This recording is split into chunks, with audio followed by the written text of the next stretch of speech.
How do you smuggle supplies of beer to the front line during the largest amphibious invasion in history? That's the problem that faced Allied soldiers on D-Day in June 1944. Space on transport ships was extremely limited, and inexplicably supply officers had prioritised food and ammunition ahead of alcohol.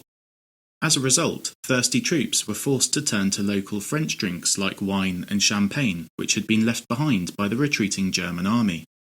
But for many of the soldiers, you simply couldn't beat the less refined but refreshing taste of a crisp, cold English beer.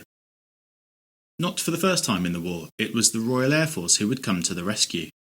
The RAF crews realised that if you steam cleaned an external fuel tank, it could hold an impressive 45 gallons of beer. A Mark IX Spitfire could then carry 2 of these tanks under its wings, turning it into a 90-gallon flying pub. Of course, none of this was officially sanctioned by the Air Ministry, but a photograph was released to the press showing the fuel tanks being topped up with their valuable liquid nectar.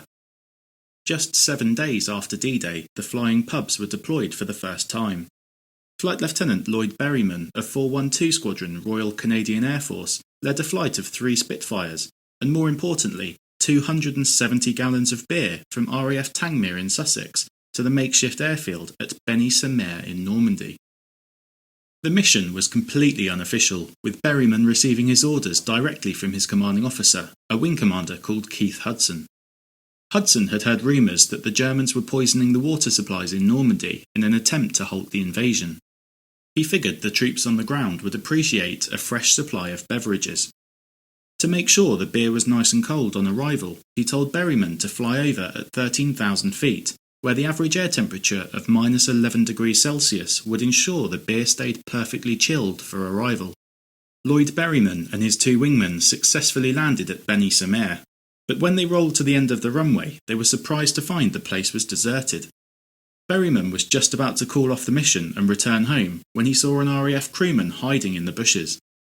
It turned out that German snipers were held up in a church bell tower, and they had a clear line of sight across the entire airfield.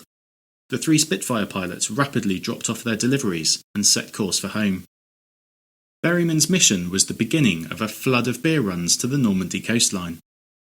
The operation was expanded, with more and more squadrons becoming involved, and Hawker Typhoon pilots drastically increased the supply, with their heavier aircraft capable of carrying twice as much beer as their Spitfire counterparts.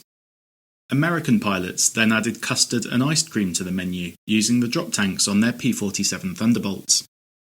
The troops on the front line were without doubt grateful for these essential supply drops, but there was no getting around the fact that the fuel tanks left the beer with a strong metallic taste. The solution was to cut out the middleman, ditch the fuel tanks and stick the beer barrels directly to the aircraft's wings.